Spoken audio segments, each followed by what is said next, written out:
말씀을 우리가 계속해서 묵상하면서 이 시대를 살아가는 우리에게 하나님께서 원하시는 것이 무엇인지가 잘 깨달아지는 그런 은혜가 있기를 바랍니다. 예레미야서 지금 2장 마지막 부분을 우리가 묵상하고 있는데요. 이 말씀에서 이스라엘 유다 백성들은 한결같습니다. 어떻게 한결같느냐? 바로 너무나 뻔뻔하게 하나님 앞에 우리는 아무 죄가 없다라고 대항하고 있습니다. 29절 말씀을 보니까 너희가 나에게 대항함은 어찌 됨이냐라고 나옵니다.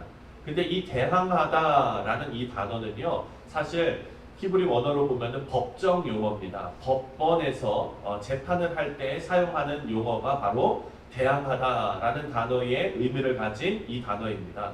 그래서 지금 이스라엘 백성들이 징계받고 있는 이 상황이 하나님께서 이스라엘 백성들에게 지금 선고를 내린 그런 상황인데, 이스라엘 백성들은 지금 북이스라엘이 망하는 것을 뻔히 보았음에도 불구하고 이들은 민족주의에 빠져서 우리는 혈통을 지켰고 우리는 정말 그 왕조를 지켰고 저기 우상 숭배하고 하나님 앞에 정말 범죄한 북이스라엘은 다 망했고 우리는 괜찮다, 우리는 회복될 것이다 라고 생각하고 있었는데, 지금 하나님께서는요 그렇지 않다는 것입니다.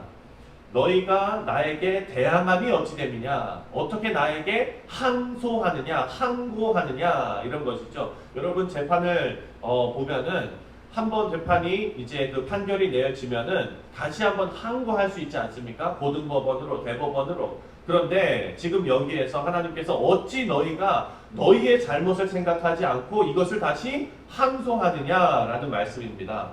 그래서 하나님께서 너희가 다 내게 잘못하였느니라 여호와의 말씀이니라 라고 말합니다. 30절 말씀을 다 같이 읽겠습니다. 30절 시작. 내가 너희 자녀들을 때린 것이 무익함은 그들이 징계를 받아들이지 아니함이라. 너희 칼이 사나운 사자같이 너희 선지자들을 삭혔느니라. 아멘. 여기 보니까 하나님께서 이렇게 말씀하세요. 내가 너희 자녀들을 때린 것이 무익하다. 여러분 히브리서 말씀에 뭐라고 나옵니까? 하나님께서는 우리를 자녀로 여기시기 때문에 징계는 당연한 것이다 라고 적혀져 있습니다. 징계가 없는 것이 오히려 이상한 것이고 징계가 없으면 사생자요 고하라 라고 기록되어져 있습니다. 그런데 지금 이 말씀을 보니까 내가 너희 자녀들을 때린 것이 무익하다, 돌이키지 않는다라는 것을 말씀하고 있습니다. 그리고 31절 말씀을 다 같이 읽겠습니다. 31절 시작. 너희 이 세대여 여호와의 말을 들어보라. 내가 이스라엘에게 광야가 되었느냐 캄캄한 땅이 되었느냐, 무슨 이유로 내 백성이 말하기를 우리는 노였으니 다시 주께로 가지 아니하겠다 하느냐.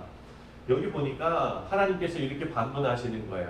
내가 너희들에게 광야가 되었느냐 아니면 캄캄한 땅이 되었느냐 이렇게 물어보세요. 이 얘기가 무슨 얘기냐면은 이 어두운 시기 가운데에서도, 이스라엘이 하나님을 배반하는 시기 가운데서도 하나님께서는요 그 문을 닫아버리지 않으시고 그 문을 열어두고 계셨다라는 겁니다. 우리가 어제도 살펴봤죠. 북이스라엘이 망하고 그리고 이 예레미야가 하나님의 말씀을 받기까지 95년이라는 시간이 존재하고 있었습니다. 그리고 그 이후로도 41년이라는 시간이 존재하고 있었어요.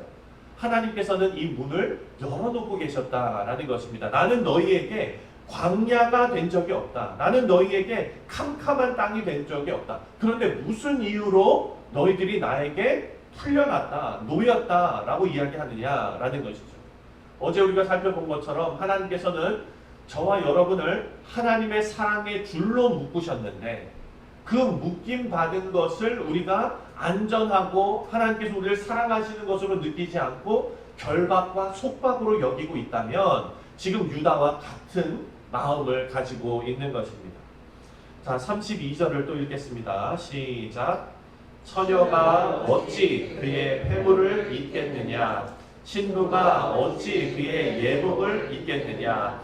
오직 내 백성은 나를 잊었나니 그 날수는 셀 수 없거늘.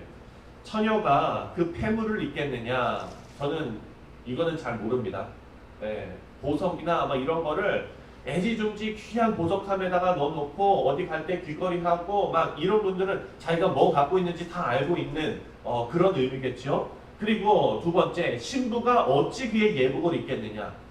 여러분, 결혼하는 신부가 자기 웨딩드레스 까먹고 집에서 그냥 아무거나 입고 가는 사람 없지 않습니까? 당연히 잊어버릴 수 없는 것을 어찌 이 백성은 나를 잊었느냐. 처녀가 폐물을 잊을 수 없는 것처럼, 신부가 그 웨딩드레스를 잊어버릴 수 없는 것처럼 당연히 너희도 나를 잊어버리지 말아야 하는데 어찌 너희들은 나 여호와 하나님을 잊어버렸느냐 하고 말씀하십니다. 자, 그리고 33절을 또 읽겠습니다. 시작. 너희려고 내 행위를 아름답게 꾸미느냐? 그러므로 내 행위를 악한 여자들에게까지 가르쳤으며. 지금 이것은 우상 숭배하는 이스라엘의 모습을 하나님께서 말씀하시는데, 그 우상 숭배를 이전에도 어떻게 비유하셨냐면 간음하는 자에게 비유하셨습니다. 그러니까 내가 어찌 사랑을 얻으려고 내 행위를 아름답게 꾸미느냐, 이 얘기는 뭡니까? 우상에게 잘 보이려고 아름답게 자기를 꾸미는 거예요. 하나님 앞에 정결한 신부로 서는 것이 아니라 우상 앞에 잘 보이려고, 내가 원하는 것을 얻어내려고. 그래서 하나님 목전에서 저 산꼭대기에 올라가서 우상 앞에 우상 숭배를 하는데, 그때 당시에 우상 숭배는 온갖 더러운 짓으로 다 우상 숭배를 했던 것입니다. 난무한 그런 성적 행위가 그 가운데서 벌어졌고요. 또 그 가운데서 정말 차마 입에 담지 못할 일들을 자행했습니다. 하나님께서 하지 말라고 하는 것을 그 가운데 했던 것입니다. 그런데 그것을 부끄럼 없이 내 행위를 아름답게 함으로 사랑을 얻으려고 우상에게 구애를 하는 것입니다. 그러므로 내 행위에 악한 여자들에게까지 가르쳤으며, 이것을 그 행위를 하는 것에 그르친 것이 아니라 이제는 가르치는 데까지 갔다라고 고백하고 있습니다. 34절 말씀을 또 읽겠습니다. 시작. 또 내 옷단에는 죄 없는 가난한 자를 죽인 피가 묻었었더니 그들이 담구멍을 뚫었기 때문이 아니라 오직 이 모든 일 때문이니라. 내 옷단에는 죄 없는 가난한 자를 죽인 피가 묻었다. 지금 이것은요, 사회적인 죄악을 또 고발하고 있습니다. 이 사람들이 사람을 죽인 거예요. 그래서 그 옷단에, 여기 이 옷에 피가 묻어 있는 것입니다. 그런데 그 뒤에 보면은 우리가 또 해석해야 되는 부분이 있는데요. 내 옷단이 죄 없는 가난한 자를 죽인 피가 묻었나니 그들이, 희생당한 사람들이 이 담 구멍을 뚫었기 때문이 아니다 라고 나옵니다. 이게 무슨 말이냐면, 출애굽기 22장을 보면은요, 정당방위로서 사람을 해하더라도 처벌을 받지 않는 규정이 나옵니다. 그것이 뭐냐? 바로 우리 집에 무단 침입한 자, 담에 구멍을 뚫고 넘어 들어온 자, 이런 사람들은요, 정당방위로서 그 사람들을 죽이더라도 해하더라도 해를 받지 않습니다. 그런데 지금 내 옷단에 묻은 그 피해, 그 희생자가 담구멍을 뚫고 내 방에, 내 집에 쳐들어온 자가 아니었다. 그럼에도 불구하고 너는 그들을 죽였다. 여러분, 이것은 우리 위에 나오는 그 지금 어디죠? 네, 30절 말씀을 보면 너희 칼이 사나운 사자같이 너희 선지자들을 삼켰느니라 라는 말씀과 연결이 되는 것입니다. 여기에 나오는 죄 없는 가난한 자들은요, 그 시대에도 예레미야 같이 다 올바른 말씀을 전했던 사람들이 있었다는 거예요. 그런데 그 선지자들을 어떻게 했느냐? 죄 없는 자들을 죽인 거죠. 예레미야 선지자도 마찬가지입니다. 올바른 메시지를 전했을 때 어떻게 됐습니까? 감옥에 갇히고 핍박을 당하고 심지어 가족들도 예레미야를 등졌던 그런 일들이 벌어지고 있습니다. 그러니까 여기에서 죄 없는 자, 그들을 죽인 그 피자국이 남아있는 그것은 정당방위가 아니라 선지자들을 죽인, 하나님의 말씀을 싫어해서 그들을 없앤 그런 죄를 고발하고 있습니다. 35절 말씀을 또 읽겠습니다. 이것은 유다의 반응입니다. 35절 시작. 그러나 너희는 말하기를 나는 무죄하니 그의 진노가 참으로 내게서 떠났다 하거니와 보라 내 말이 나는 죄를 범하지 아니하였다 하였으므로 내가 너를 심판하리라. 이것은 하나님의 최종 판결을 선고하는 것과 같은 말씀입니다. 이들은 뭐라 그래요? 나는 무죄하니 그 진노가 참으로 내게서 떠났다. 하나님의 진노가 내게서 떠났다. 나는 무죄하다. 이것은 지금 누가 하는 얘기입니까? 거짓 선지자들이 이스라엘 백성들에게 기분 좋으라고 하는 얘기입니다. 우리는 다 벌 안 받아. 괜찮아. 우리는 다 떠났어. 이제 회복만 될 거야. 그런데 하나님께서 뭐라고 말씀하시니까 마지막에 내가 너를 심판하리라. 36절을 또 읽겠습니다. 시작. 내가 어찌하여 내 길을 바꾸어 부지런히 돌아다니느냐. 내가 아수르로 말미암아 수치를 당한 같이 또한 애굽으로 말미암아 수치를 당할 것이라. 아수르가 쳐들어왔을 때 그들에게 수치를 당했지요.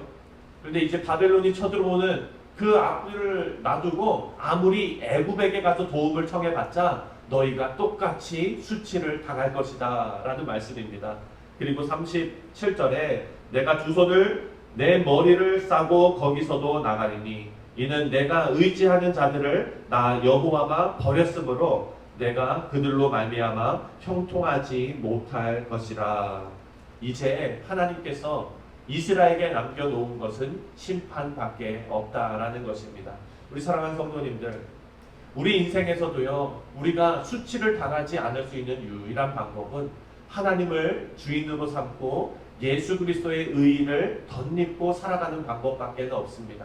내가 잘 살아보려고 내가 힘이 세 보이는 것, 좋아 보이는 것 의지해봤자 아무 소용이 없다라는 말씀을 오늘 본문 말씀에서 우리가 깨달을 수 있습니다.